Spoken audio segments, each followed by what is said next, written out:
तो laws of exponents क्या होते हैं? सर आप मुझे क्वेश्चन पूछ लो, उनमें से जो नहीं आया वो एक्सपोनेंट्स, समझाना है। Laws of exponents, exponents. ठीक है। तो सबसे पहले लॉज ऑफ एक्सपोनेंट्स पढ़ते हैं। इसमें सबसे पहला जो लॉ है, पहला जो लॉ है वो ये है कि a raise to the power x into into A a raise to raise the to the power power y is equal to a raise to the A to the power power x X plus y। Plus Y. तो ये मतलब क्या होता है कि इसमें क्या होता है कि बेस यहाँ पे जो नीचे वाला है इसको बेस कहते हैं, ऊपर वाला जो पावर है उसको पावर कहते हैं। तो a raise to the power x, a raise to the power y, ये जो है इनमें क्या हो रहा है कि बेस सेम है, बेस सेम है तो पावर की क्या होगी? एडिशन होगी। क्या होगी? पावर को ऐड हो गए। तो बेस अगर सेम हो तो पावर ऐड हो जाते हैं, ठीक है। उसी तरह से एक और लॉ है, जैसे अभी मैं एक और समझा कहता तुझे, a upon x upon a upon y, नहीं, a raise to the power x upon a raise to the power y equal to a raise to the power अगर एक्स माइनस वाई। हाँ, तो जैसे अभी मल्टीप्लीकेशन हुआ, वैसे अगर a raise to the power x divide bye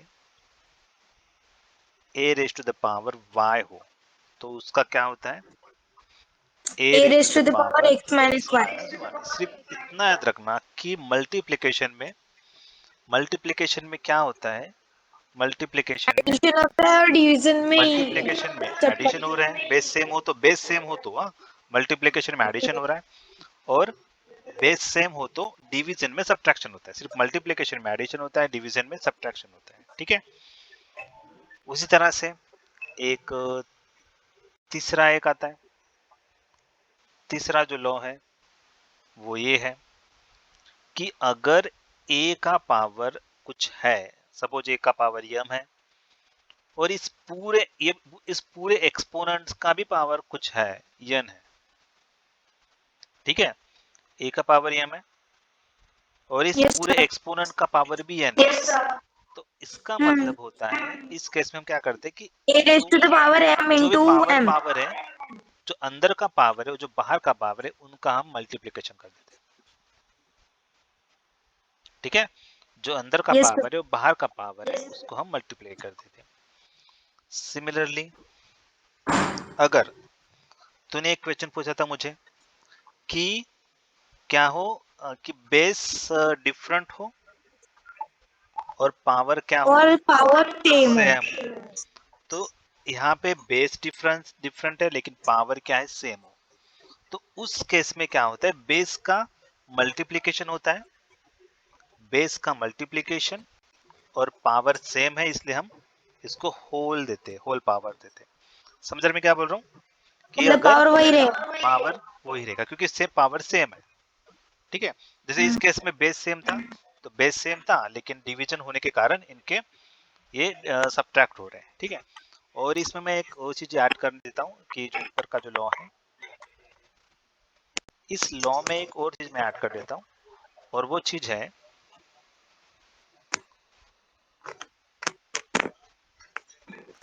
वो चीज क्या है कि जैसे हम जैसे यहाँ पे मैंने जो शो हो रहा था, यहाँ पे क्या शो हो रहा था कि a raise to the power x divide by a raise to the power y, ठीक है। तो यहाँ पे a raise to the power x minus y show हो रहा है, लेकिन हम क्या करते हैं, हम कंफ्यूज हो जाते हैं कि ये कभी कभी मोस्ट ऑफ द टाइम ये वाला साइन नहीं होता। तो अगर ये वाला साइन नहीं है तो फिर हम क्या करें? तो इसके लिए हम करते हैं a raise to the power x, ये तो एक तो ये ऐसा साइन साइन होगा डिवीजन वाला, फिर भी इसका मीनिंग तो यही होगा क्योंकि ये भी डिवीजन शो कर रहा है। या फिर कभी कभी ऐसा होता है जिसमें हम कंफ्यूज हो जाते हैं कि कभी कभी ऐसा हो जाता है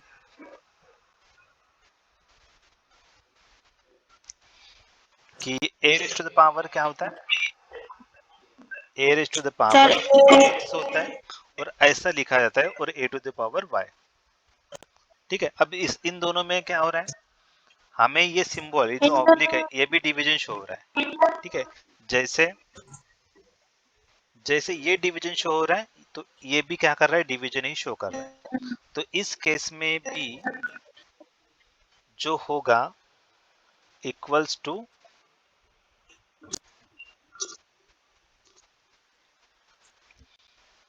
ए raise to the power x minus Y ही। ठीक है, तो बहुत से बच्चे जो कंफ्यूज हो जाते हैं इसमें। ठीक है, कभी कभी उनको ये सिंबल दिखता है, कभी कभी इनको ये सिंबल दिखता है, कभी कभी इनको ये सिंबल दिखता है, कभी कभी इनको ये सिंबल होते हैं। तो तीनों सिंबल डिवीजन को शो करते हैं, इसलिए कभी भी घबराना नहीं। और हमेशा याद रखना कि डिवीजन हो रहा है तो हमें पावर को सब्ट्रैक्ट नहीं करना है, पावर का सब्ट्रैक्शन ही करना है। ठीक है, अभी जो नेक्स्ट जो है, यस सर। नेक्स्ट जो है वो है फिफ्थ वाला।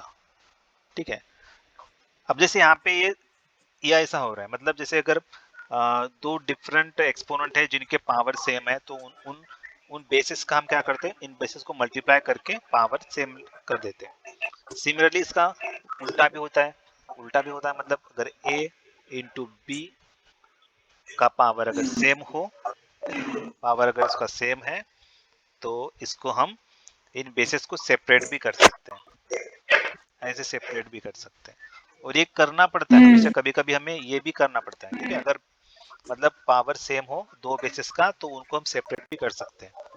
ठीक है, ऐसा करना पड़ता है, बहुत बार हमें ऐसा करना पड़ता है, मैथ में तो ऐसा बहुत बार करना पड़ता है।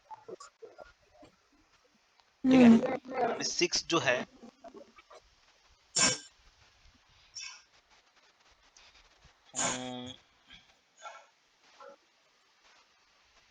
सिक्स जो है, 6 क्या है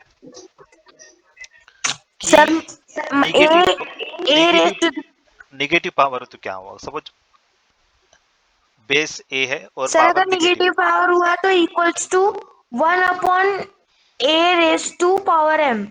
हाँ, तो मतलब ये इसका रेसिप्रोकल हो जाता है, रेसिप्रोकल नहीं है, इसका मीनिंग चाहिए। ठीक है, एक्चुअल रेसिप्रोकल नहीं है, मैं तो बोल कि रेसिप्रोकल है, ये इसका मीनिंग चाहिए होता है, क्योंकि पावर अगर नेगेटिव हो तो नीचे जाए तो पॉजिटिव होता है।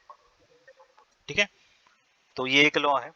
और फिर एक सेवंथ आता है, इसका उल्टा। उसका उल्टा। हाँ, इसका हर देखो यहाँ पे हर हर लॉ, जितने भी लॉज हैं उन सभी को उल्टा करके देख सकते हैं। ठीक है, जैसे 1 अपॉन ए पावर एम है, तो इसको हम minus A raise to the power ये ऐसे लिख सकते हैं। ठीक है, यहाँ पे जितने भी लॉज है उन सभी को हम क्या कर सकते हैं, उल्टा कर सकते हैं। ठीक है, फिर यहाँ पे आता है 8। ठीक है, अब इसमें कैसा, a raise to the power b. अब यहाँ पे डिवीजन चल रहा है, डिवीजन में पावर सेम है। ठीक है, तो इस केस में भी क्या होगा, पावर को हम सेपरेट कर सकते हैं इस तरीके से, a raise to the power m. B raise to the power m. समझा, इस तरह से हम इसको पावर को सेपरेट कर सकते हैं। इसी से रिलेटेड एक और लॉ है, इसी से रिलेटेड एक और लॉ है, जैसे जैसे अगर ये निगेटिव हो, पावर अगर निगेटिव हो, सपोज ये मतलब इन दोनों का पावर निगेटिव, डिवीजन चल रहा है निगेटिव और हो होल तो पावर रेसिप्रो निगेटिव है, इसका अगर रिसिप्रोकल कर तो देना, उसका मीनिंग। हाँ, इसका रेसिप्रोकल कर देना, तो इसका आंसर पॉजिटिव बन जाएगा। पॉजिटिव कैसे बनेगा, क्योंकि सबसे पहले इस लॉ को, ये जो लॉ है इस लॉ को हम यहाँ पे लगाएंगे। जैसे यहाँ पे क्या हो रहा है कि दोनों न्यूमरेटर और डिनोमिनेटर का होल पावर यम है, तो हमने क्या किया, न्यूमरेटर को भी सेपरेट पावर और डिनोमिनेटर को भी सेपरेट पावर दिया। यहाँ पे भी हम क्या कर सकते हैं, इसे यहाँ पे भी हम ऐसा कर सकते हैं, सेपरेट। सेपरेट पावर कर सकते हैं। और जैसे हमने ये वाला जो लॉ है, जैसे हाँ, ये वाला जो लॉ है कि निगेटिव पावर है तो नीचे जाएगा तो पॉजिटिव बन जाता है। ठीक है, पॉजिटिव बन जाता है, तो उसी तरह से यहाँ पे भी क्या होगा, यहाँ पे ये वाला ऊपर है तो निगेटिव पावर है, नीचे जाएगा तो क्या हो जाएगा इसका, पावर पॉजिटिव हो जाएगा।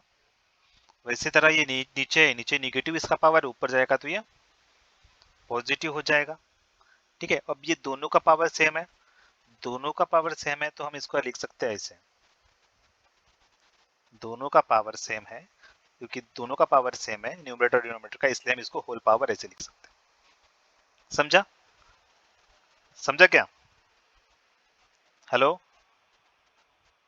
Yes sir. हाँ, ध्यान है ना? अब इसको डायरेक्ट कैसे लिखते हैं? Yes sir. डायरेक्ट कैसे लिखते हैं देखो, तब ब्रैकेट में डाल के पावर लगा के।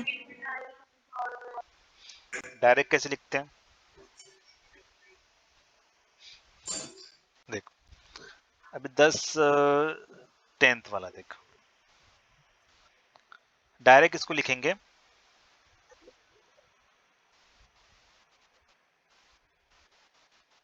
ऐसा,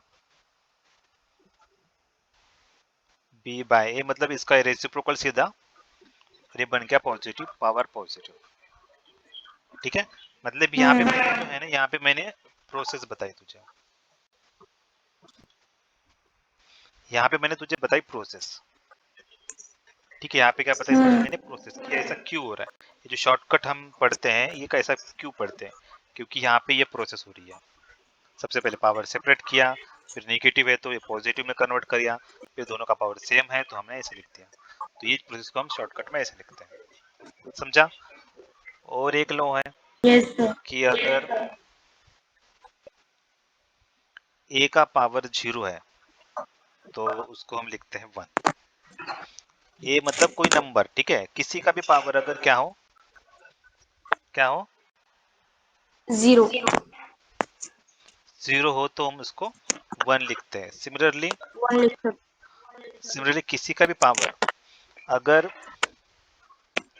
1 हो, किसी का भी पावर 1 हो तो उसका मतलब उसको हम a ही लिखते हैं। ठीक है, a का पावर 1 हो तो a ही लिखेंगे। समझा? Yes sir. ठीक है, और ये हो गए अपने 12 लॉ। तो ऐसे मतलब बहुत सारे लॉज तो तभी, अभी इनके बेस्ड क्वेश्चन पूछ लो। 4 मिनट बाकी है। 4 मिनट बाकी है। तो ये मतलब देख, ये समझ रहे हैं ना कि बहुत ज्यादा कुछ डिफिकल्ट नहीं इसमें, ये सभी लॉज पढ़ना। तो सबसे पहले मैं इनको इतने से लॉज तो है, देखते हैं और कुछ है क्या जिससे हमने छोड़ दिया। देखो हमने कहाँ से स्टार्ट किया, देखिए ऊपर से laws of exponents, a to the power x, a to the power y, ax plus y। Multiplication base same हो, पावर डिफरेंट हो, मल्टीप्लिकेशन हो तो एडिशन होता है। बेस सेम हो, पावर मतलब बेस सेम हो तो डिवीजन, और डिवीजन चल रहा हो तो सब्ट्रैक्शन होता है। हमने ये सब पढ़ा। फिर उसके बाद पावर का भी पावर हो, मतलब एक्सपोनेंट का भी पावर हो तो हम पावर को मल्टीप्लाई करते हैं। ठीक है, और ये हमने पढ़ा कि अगर बेस डिफरेंट हो तो पावर सेम हो तो ऐसे लिखना पड़ता है। ठीक है, और सेम इसका उल्टा, पावर नेगेटिव हो तो नीचे जाके उसको पॉजिटिव बना जा सकता है। ये फिर से इसका वो उल्टा। अब हमने इसको पढ़ा कि जैसे अगर डिवीजन में अगर पावर मतलब डिवीजन में न्यूमरेटर और डिनोमिनेटर का होल पावर एक है तो उनको पावर सेपरेट कर सकते हैं, जैसे आपने यहाँ पे किया पावर सेपरेट। यहाँ पे भी निगेटिव है तो हमने ऐसे सेपरेट किया। फिर उसके बाद मतलब ये जो है, मतलब किसी हम जैसे फ्रैक्शन का पावर नेगेटिव है तो उसको हम पॉजिटिव बना सकते हैं बाय उसका रेसिप्रोकल करके।